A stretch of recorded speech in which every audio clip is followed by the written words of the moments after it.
Joining us today are two Indian students who are currently based in Ukraine. Viewers, as far as India is concerned, India has made it very clear as for all the students who are there, they need to leave the country, but that's only a temporary arrangement given the current situation.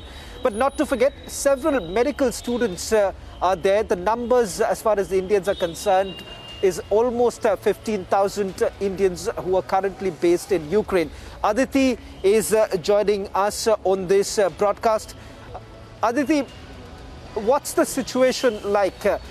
The sense that we get from all the leaders who have been speaking all this while, they've been indicating that the situation right now, at least in Ukraine, appears to be normal. There's a semblance of normalcy.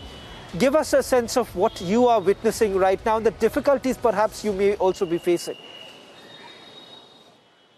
Actually, in our country, here in our city, Uzgrowth, there is a normal situation, like people are roaming around like they are normally doing their stuffs and all. But we are listening that in Kiev, we will have problems in going India, and now the embassy took a decision that we have to come back, but there is no flights available, and the flights which are available are high in cost, like much expensive, like in 1 lakhs or above 1 lakh, and we have no source to come back to India. If the war happens, we have nothing to do with it.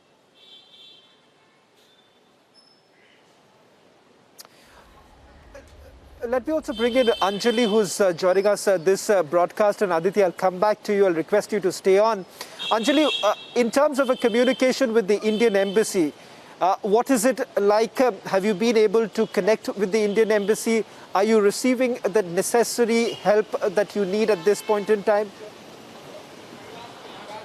Actually, we called embassy on Monday, but they told that there is nothing serious. We have no information about the evacuation problem and nothing.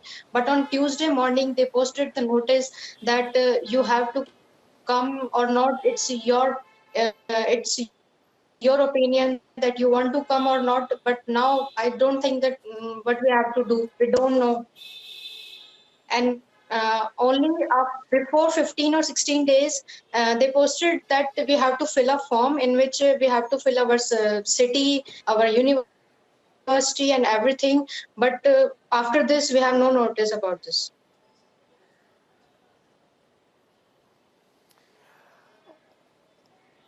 Aditi, as I understand, you've been indicating that you all do want to return to India given the current circumstances in Ukraine.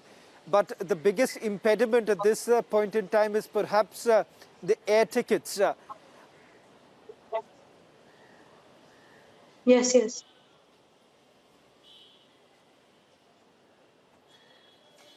Have you been able to communicate this to the Indian embassy if there is any request that you all have made at this point in time? No, actually, we don't have any source to communicate to Indian embassy. We have our college and our parents only. Our parents called to embassy on Monday, but they didn't reply anything, that there is nothing, any serious issue. But now on Tuesday, they posted the notice. They replied that it's your wish, you have to come or not. It's upon It's you. not mandatory, it's upon you that Yes. you want to come or not. And But now the flights are not showing. We searched the flight of 25 or 26 Feb, but the flights are booking very fastly, and the prices are also very high, like 1,80,000 and all.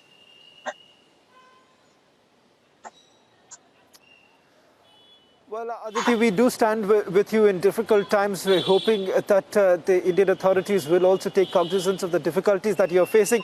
Anjali, one last question to you. Would you like to make any sort of an appeal at this point in time through Republic Media Network to all the concerned authorities?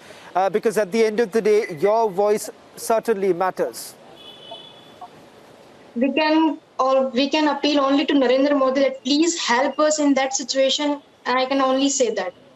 And please inform us about the situation. If the situation is much critical and dangerous for us, please help us to come back to India and live our safe life.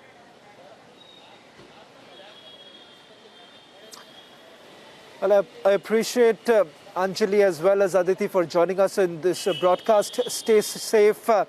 We are hoping that the Indian authorities will take cognizance of the current situation of multiple students who are facing the grim prospect of a war between Ukraine and Russia. Will that be averted is something that we'll have to wait another 24 to 48 hours, as some indications have been made of a de-escalation, while the West still isn't very convinced by the steps that have been taken by the Russian government.